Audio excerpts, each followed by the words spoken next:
Well, chain restaurants used to dominate around the country. They were a fun place to grab a meal at an affordable price. Yeah, but recently, many are struggling, even going out of business, as Arthur Chan reports. Inflation, high labor costs, and changing tastes are all playing a part. There is sand in the beef. Yes, actual sand. Silicon dioxide is listed as an ingredient in Taco Bell's seasoned beef. And while that might sound unbelievable, it's completely legal because this isn't just one company cutting corners. It's 12 corporations, 12 calculated formulas, and one shared bet that most people will never think to check what's really inside their food. Here's the part that took me the longest to wrap my head around. Every meal you've eaten at these places, someone in a boardroom already knew what was in it and decided that was fine. Not a mistake, a decision. And then there are four chains that looked at the same industry, the same cost pressures, the same supply chains, and chose differently. By the end of this, you'll know which 12 to think hard about, which 4 actually stood up, and the ownership structure behind all of it that explains why so much fast food feels like it used to be better, because it did used to be better. Let's go. The worst 12. Number 12, Sonic Drive-In. Close your eyes for a second. Summer, a parking lot, a teenager on roller skates gliding to your window, a cherry limeade so cold it left a ring of sweat on your hand before you even took a sip. For a lot of people in this audience, Sonic wasn't just fast food. It was a memory with a straw. Here's what that memory is worth to the people running it now. Sonic is owned by Inspire Brands, which is private equity-backed and pulling in somewhere around $13 billion a year in combined revenue. They also own Arby's and Buffalo Wild Wings. The playbook is identical across all three. Buy a brand with name recognition and goodwill already baked in. Trim what you can from operations. Let the nostalgia do the rest. And the nostalgia is doing a lot of heavy lifting, because health inspectors visiting Sonic locations have pulled some numbers that aren't so sweet. Shake mix sitting at 49 degrees Fahrenheit when the safety threshold is 41. That 8-degree gap is what food safety people call the bacterial growth zone. That mix was on its way to your cup, and the person handing it to you through the window had no idea. A national scorecard tracking antibiotic use in fast food meat supply chains gave Sonic an F, not borderline, not close. An F on beef, pork, and turkey. A Sonic in Florida was temporarily shut down following an emergency order after inspectors found repeat violations. Not a first offense. Repeat findings. The kind that means you already told them and they didn't fix it. And on the nutrition side, a medium cotton candy cream slush runs around 750 calories, 124 grams of carbohydrates, 0 protein, 0 fiber. That is sugar in a styrofoam cup with a branded straw. If you're managing blood pressure or blood sugar, one Sonic combo can burn straight through your daily limits before you pull back onto the highway. The cherry limeade still tastes exactly the way you remember it. That's not an accident. That's the plan. And we haven't even gotten warm yet. Number 11, Wendy's. Fresh, never frozen. You've seen it on the cups, the signs, the commercials. It's not just a slogan, it's a promise. The whole brand identity is built around those 3 words. So here's the honest question. What exactly does that promise cover? The beef patties in North America. That's it. The chicken isn't covered. The breakfast menu isn't covered. The eggs aren't covered. The prepped and prepackaged produce isn't covered. Fresh, never frozen protects maybe a third of what you're ordering. And Wendy's built an entire identity around it. In 2024, a lawsuit was filed alleging that an 11-year-old suffered permanent neurological damage after eating at a Wendy's franchise location. The health inspection report for that restaurant listed 17 active violations. 17. Moldy food, dirty equipment, produce without date labels, sanitizer that wasn't reaching minimum effective concentrations. 17 violations in a kitchen where the signs outside say fresh.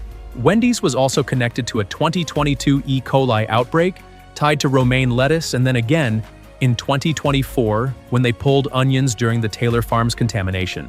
The same recall that hit McDonald's, Burger King, KFC, and Taco Bell at the same moment. Fresh, never frozen, has never once meant never contaminated.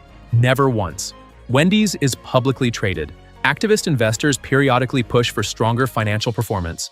When the pressure comes from shareholders to deliver more, the answer is almost never spend more on franchise oversight. Older customers choosing Wendy's because it feels like the cleaner option, they're trusting a slogan that was never engineered to be a health guarantee. Number 10, Burger King. Picture this. A factory conveyor line.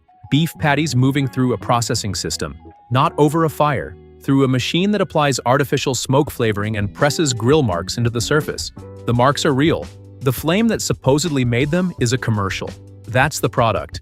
In 2024, 75 people across 13 states got sick from an E. coli outbreak traced back to Taylor Farms yellow onions, the same onions going onto Burger King burgers. Burger King pulled onions nationally, not because their kitchen flagged a problem, but because their supply chain was the same contaminated pipeline as everybody else. That's not a quality control story. That's a luck story. And the luck ran out. Burger King is owned by Restaurant Brands International, which posted $8.4 billion in revenue in 2024 and returned $1 billion of that to shareholders the same year. $1 billion back to investors. And here's what they were scoring on their beef supply at the same time. Failing marks. Every national antibiotic scorecard that tracks fast food meat, every single one. A Burger King in South Florida was shut down in 2025. Cold foods at unsafe temperatures. Evidence of rodents in the building. In Atlanta, an inspection score of 68 missing food safety certification. Garbage piling up near the dumpster. These aren't rogue locations. These are the predictable result when a corporation's primary legal obligation runs upward to its shareholders and not downward to the kitchen. Number 10. Remember that name. It comes back. Number 9. Arby's. Let me tell you about something called transglutaminase. Food scientists know it. Most people eating fast food don't. In the industry, it goes by a different name, meat glue. Here's what it does.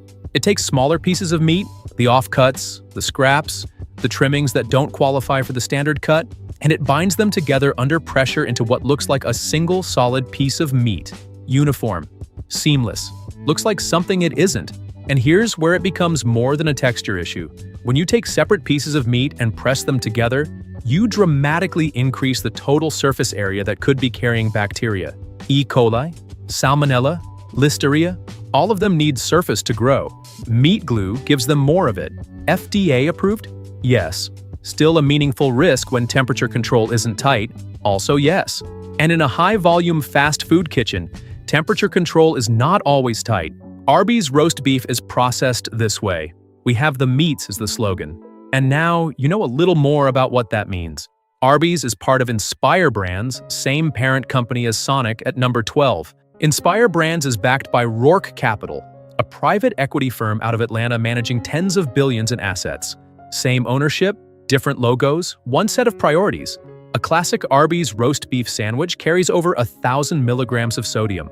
Before the curly fries, before the sauce, before the drink. Former employees have described the roast beef arriving in pre-formed bags that get sliced to order in the restaurant. You're not watching something get carved from a roast. You're watching something get unpacked from a pouch. We have the meats. Now you have the context.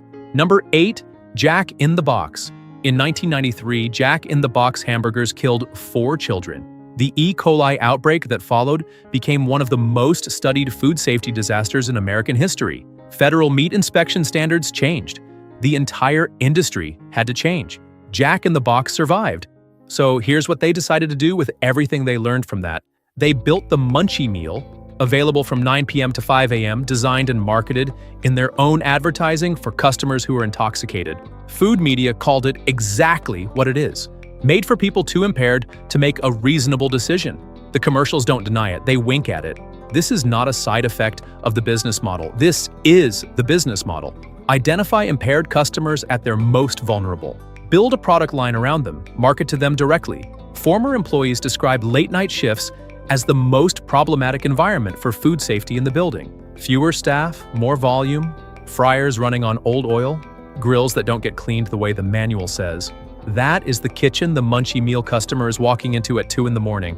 In Las Vegas, inspectors found raw sewage backing up into a Jack in the Box kitchen and restrooms.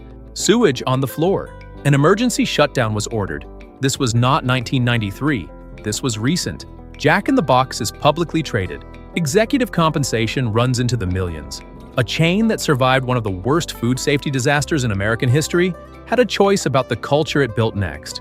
They built the Munchie Meal. They learned something from 1993. Just the wrong lesson. If you're still here, you already know what this channel is.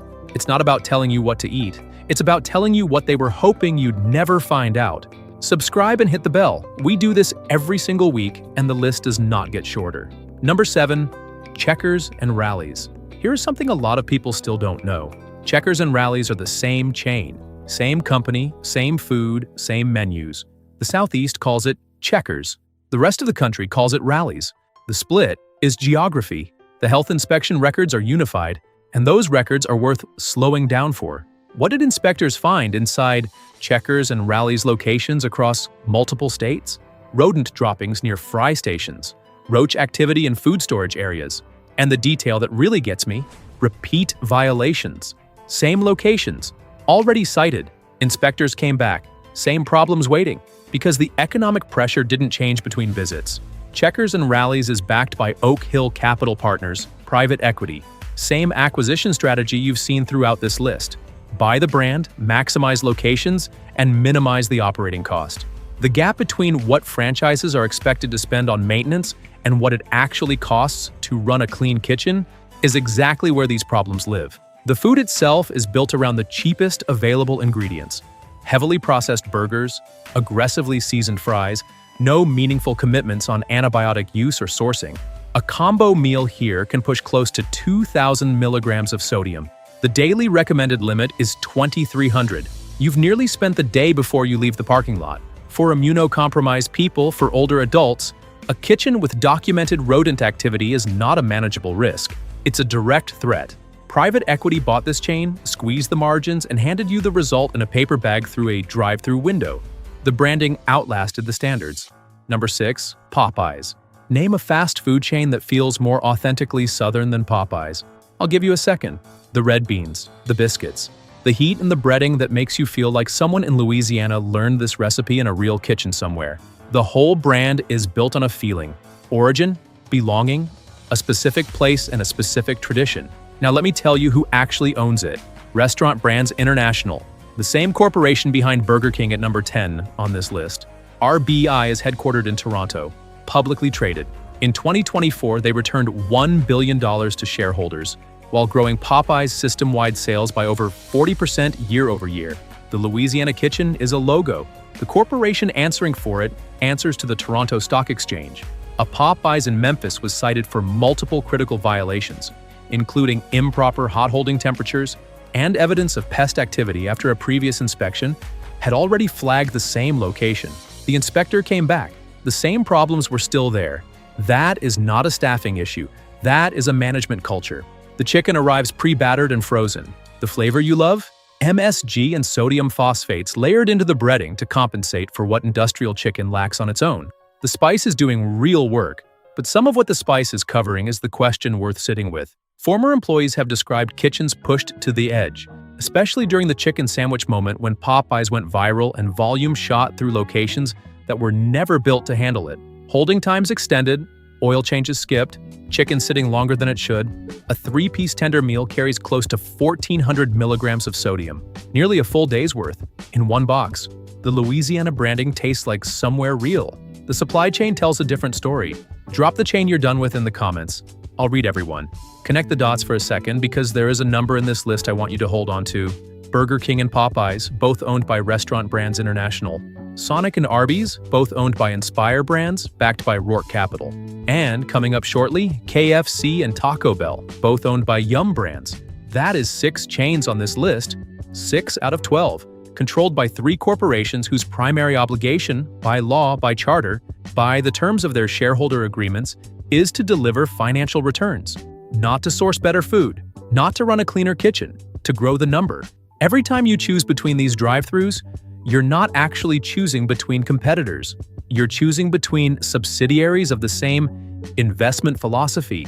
Different mascots, different color schemes, one calculation.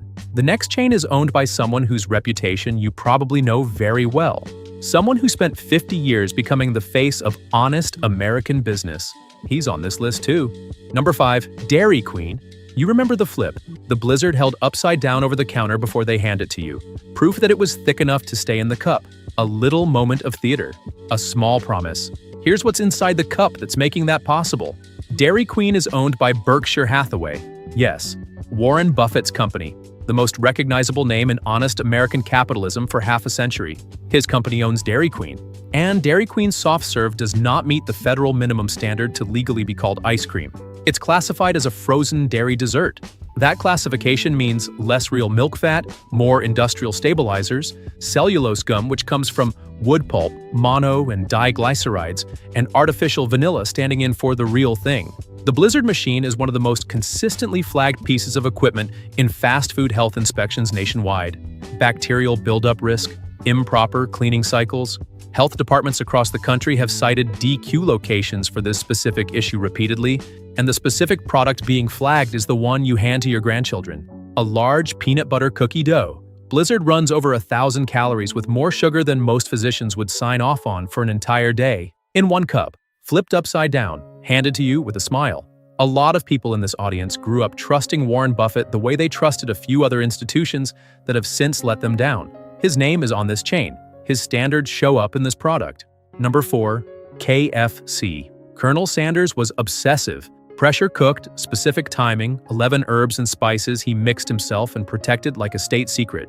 He spent years getting it exactly right before he ever sold it. And when he did sell, when KFC went corporate, he reportedly called the gravy wallpaper paste and said he'd been had.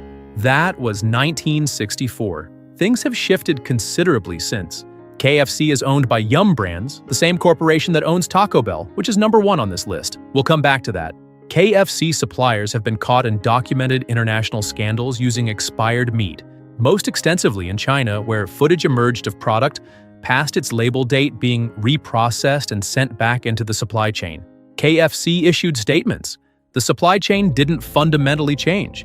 KFC chicken also ranks among the worst in the industry for something called advanced glycation end products, compounds that form when protein and fat cook at high heat, particularly in oil that's been running too long. A 2023 laboratory analysis put KFC near the top of that category.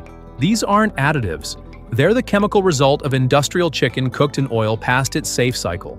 They accelerate cellular aging, drive chronic inflammation, and raise the risk of diabetes and cardiovascular disease. They are completely invisible on the menu board. Worker accounts describe managers directing staff to cook chicken past labeled expiration dates when inventory runs low, reusing frying oil beyond safe cycles, stretching holding times under pressure to hit the numbers. The Colonel had opinions about oil temperature. He had opinions about timing, about the biscuit, about the specific moment chicken should come out of the fryer. Yum Brands has opinions about margin. These are not the same obsession. One corporation, KFC and Taco Bell. We'll close that loop in a few minutes. Number 3, Subway. You picked Subway because it was the healthy option. That was always the play. That's why they positioned restaurants next to gyms and wellness studios. That's why their commercials showed people losing hundreds of pounds eating there twice a day. That's why they built a brand worth billions on the word fresh. So here's the question worth sitting with.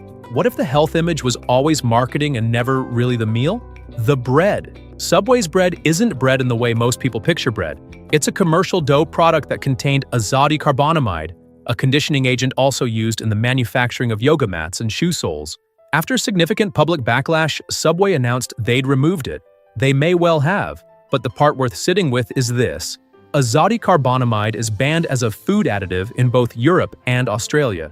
The FDA still allows it in the United States. Subway needed a PR crisis to stop using something that other countries decided decades ago had no business being in food. That's not a Subway-specific failure. That's a regulatory failure. And the regulator didn't move. The embarrassment did. The tuna. Lab testing paid for by the New York Times found no amplifiable tuna DNA in Subway's tuna samples. A lawsuit followed alleging the product contained chicken, pork, and cattle DNA. The case was eventually dismissed. Whether Subway's tuna product actually contains tuna was never definitively answered in a courtroom. Dismissal is not the same thing as exoneration. A separate lab analysis found approximately 50% chicken DNA in Subway's chicken products. The rest was soy, preservatives, and filler. Half chicken in the chicken at the sandwich chain. In 2023, Roar Capital acquired Subway, the same Rourke behind Inspire Brands, Arby's, Sonic. The chain that sold itself as your healthy alternative now belongs to the same private equity portfolio as the meat glue chain and the sugar slush chain. Roar Capital doesn't buy brands because they love sandwiches.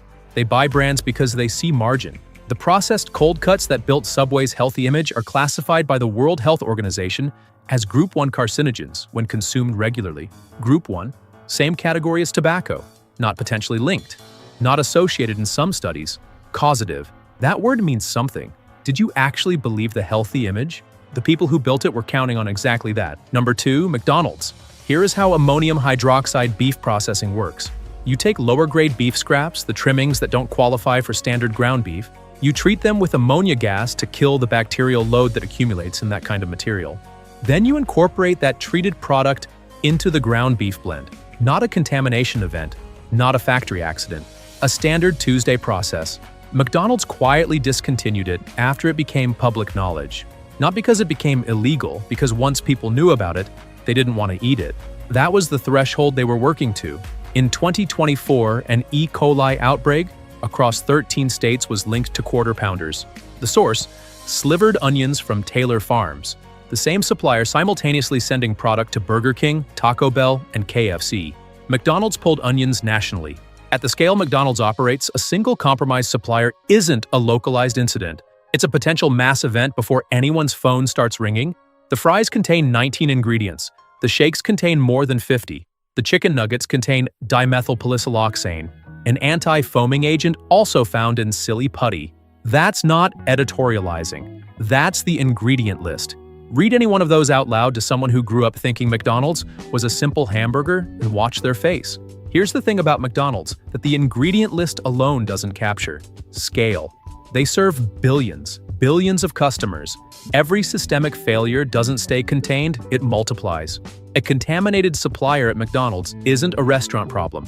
It's an infrastructure problem. And that word infrastructure is exactly what they built. The slow accumulation of McDonald's in your life isn't a single bad meal. Chronic cardiovascular disease, type 2 diabetes, hypertension.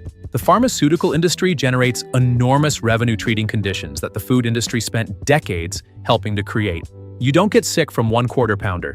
You get sick from 10 years of them. And the companies profiting from what that does to your health are not the ones handing you the bag. McDonald's customer base skews older. The people most vulnerable to E. coli and to the long-term effects of this food are exactly the people most likely to be eating there. Everything on this list pointed here. Number 1 didn't arrive by accident. Number 1, Taco Bell. Silicon dioxide, the scientific name for sand. Listed ingredient in Taco Bell's seasoned beef. Not a trace contaminant, not an error on the label. A listed ingredient. Here's the full picture of what else is in there. Taco Bell's seasoned beef is approximately 88% beef. The remaining 12% includes oats, maltodextrin, modified cornstarch, soy lecithin, and silicon dioxide. A lawsuit was filed, claiming the meat content was too low to legally qualify as beef under USDA definitions. Taco Bell contested it publicly, called the claims false, won the dismissal. They also quietly reformulated the recipe shortly afterward. You don't reformulate something you were proud of. The cheese sauce. Water is ingredient number 1. Vegetable oil is number 2. Modified starch is number 3. Cheddar cheese is number 4. By weight. In a product Taco Bell sells and markets as cheese sauce, multiple locations were shut down in 2023 following norovirus outbreaks traced directly to employee hygiene failures inside the restaurants. Not a distant processing plant, not a supplier 1,000 miles away. The food handling happening in the kitchen where your order was made. Now let's close the loop on Yum brands. KFC and Taco Bell, 2 of the worst chains on this entire list. Same parent corporation, same sourcing philosophy, same labor philosophy, same quality threshold. One company extracting billions in profit from both ends of the same bad deal, offered to you at 2 different drive-thrus. The audience had a nickname for this place long before this video existed. They've been calling it Toxic Hell for years. Turns out they were doing investigative journalism without the press credentials. Every chain on this list made a choice. They had the information. They had the resources. They knew exactly what they were putting in and what they were leaving out. And they counted on you to keep showing up anyway. You just decided to think about it differently. I want to know which one surprised you most. Drop it in the comments. I'll be in there. You just sat through 12 chains. That's a lot to take in. And before we go to the other half, I want to say something directly. The point was never to leave you scared and stuck. The point was to hand you information that was always yours to have. They just made it hard to find. So here's the other side of the deal. 4 chains. That's what we found when we looked at the whole landscape. 4 that genuinely stood apart. Not because the standard is impossibly high, but because real integrity at fast food scale is genuinely that rare. These are the places that prove the whole industry didn't have to turn out this way. Number 4, Sweetgreen. Read the ingredient list at Sweetgreen out loud and it sounds like a recipe. Not a chemical filing, not a regulatory footnote. A recipe. Words you recognize. Things you could theoretically buy at a market and assemble at home. That's rarer than it sounds in this industry. Sweetgreen sources seasonal produce, lists their farm partners in store, and runs a menu that actually changes based on what's growing locally. No artificial colors, no artificial flavors, no preservatives. And in January of 2025, they did something no other major chain at their scale has actually done. They removed seed oils from the entire menu and switched to extra virgin olive oil and avocado oil. Not announced it as an aspirational future goal, did it, completed it. While the rest of the industry was still forming committees to discuss the question, Sweetgreen just answered it. Here's the honest part of this, because this channel doesn't do soft landings. It's not cheap, it's not in every city. And if you stack the wrong dressing on top of the wrong bowl, the calorie count can genuinely catch you off guard. Say that in the comments and watch everyone who already loves Sweetgreen start nodding. But even if you never walk into one, the bowl structure they've built is worth stealing. Greens, whole grain, simple protein, olive oil, something acidic. That is what a meal that actually fuels you looks like. You can build it at home for a fraction of the price. Their best product might be the idea. Number 3, Chipotle. In 2015, Chipotle caused one of the most public food safety disasters in the entire fast casual category. E. coli across multiple states, norovirus outbreaks, salmonella.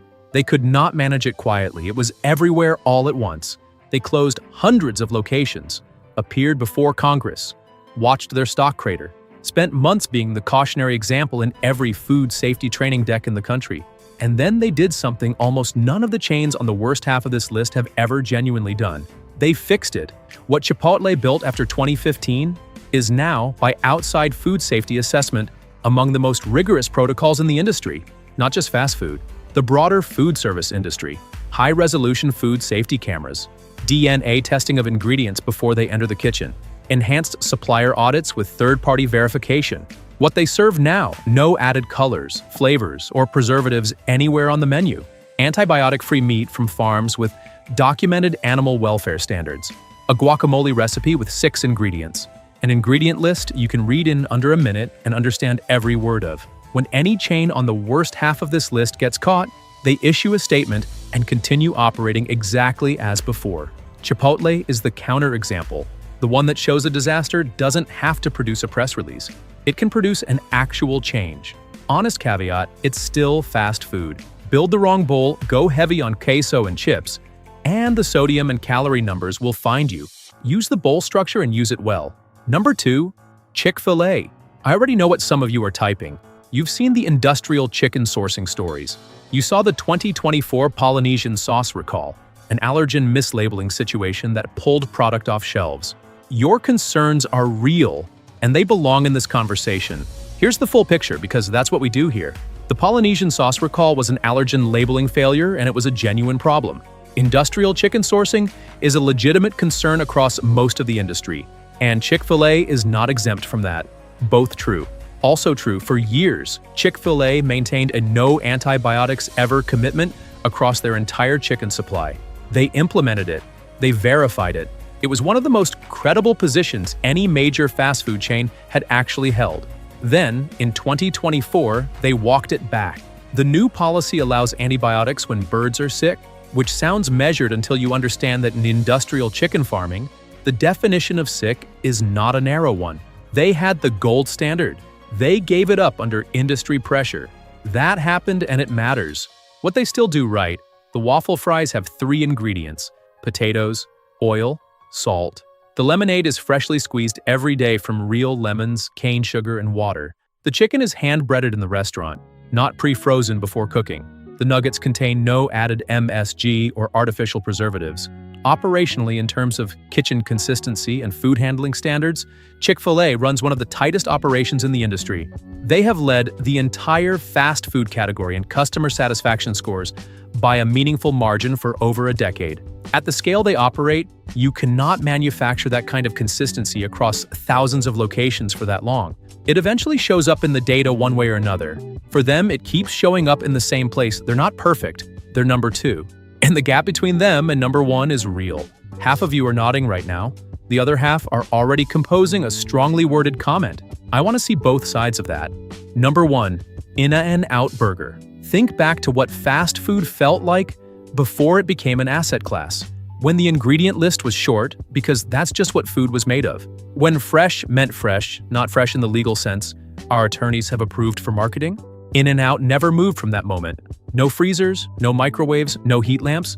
The beef is 100% USDA ground chuck, delivered fresh daily from their own facilities.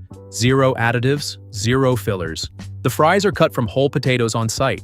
The milkshakes contain real ice cream and nothing else. The menu has barely changed since 1948 because they figured out what worked and stopped.